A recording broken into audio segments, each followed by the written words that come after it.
ஒரு மனிதனை கொல்லாம கூட கொல்ல முடியுமா? பொறாமை ஒரு நல்ல மனிதனை கூட தவறு செய்ய வைக்குமா? நண்பர்கள் அனைவருக்கும் வணக்கம். இன்னைக்கு நம்ம தமிழ் லைப்ரரி சேனல்ல கேட்க போறது ஒரு கொலை மர்ம கதை. ஆனா இங்க யாரும் கத்தியால குத்தப்படல, யாரும் சுடப்படல. இருந்தாலும் கொலை நடந்தது, அதுவும் ஒரு அழகான தோட்டத்துக்கு நடுவுல. கதையின் பெயர் தோட்டத்தில் கொலை. எழுதியவர் ராமேந்திரகுமார். வாங்க கதைக்குள்ள போகலாம். ஹைதராபாத் நகரத்தோட புறநகர்ல அமைந்திருந்த அம்பேத்கர் காலனியில ஒரு சிறிய வீடு இருந்தது.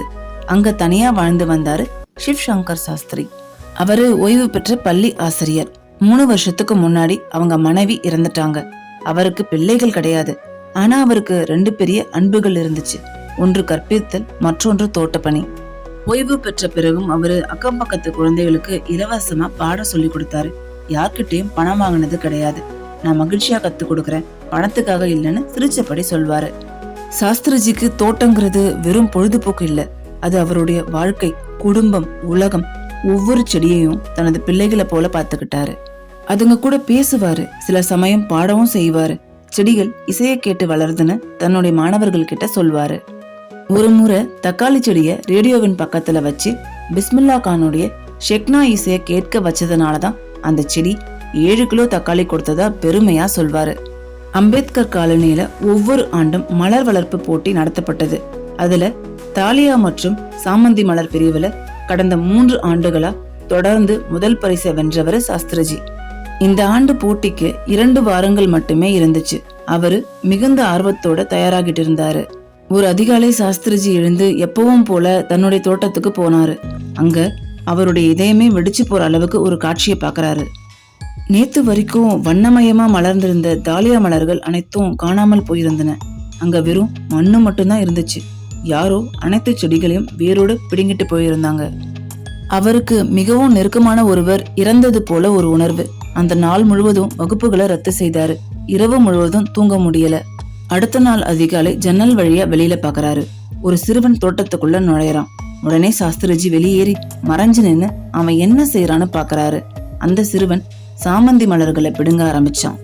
இவரு கோபத்தோட ஓடி போய் அவனை தடுத்து நீ என்ன செய்யறன்னு கேட்கிறாரு. சிறுவன் நடுங்கிடுறான். சாஸ்திரிஜி அவனை வீட்டுக்குள்ள கூட்டிட்டு போறாரு. சிறிது நேரம் கழிச்சு சிறுவன் பேச தொடங்குறான்.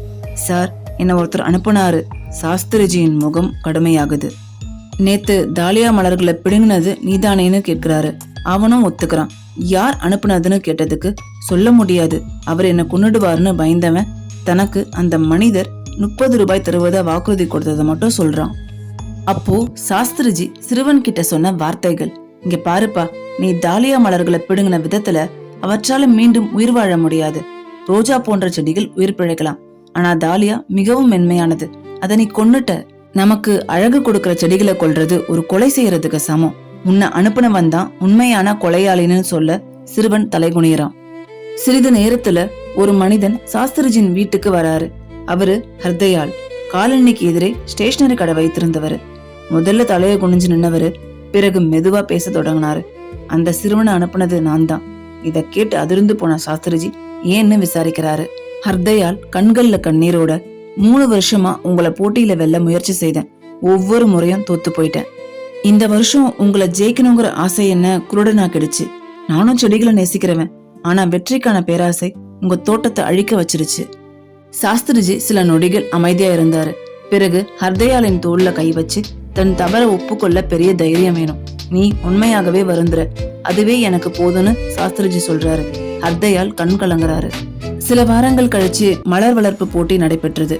அந்த ஆண்டு தாலியா மற்றும் சாமந்தி பிரிவுல முதல் பரிசை வென்றது ஹர்தயால். ஆனா இன்னும் பெரிய ஆச்சரியம் ஒண்ணு இருந்துச்சு. அந்த போட்டியின் நீதிபதி யார் தெரியுமா? சிவ் சங்கர் சாஸ்திரி. அவரை தோற்கடிக்க முயன்ற மனிதனுக்கே அவர் நேர்மையா முதல் பரிசை வழங்கினாரு. பொறாமை ஒரு நல்ல மனிதனை கூட தவறு செய்ய வைக்கும். ஆனா தவற ஒத்துக்கிறது மனிதனை உயர்த்தும்.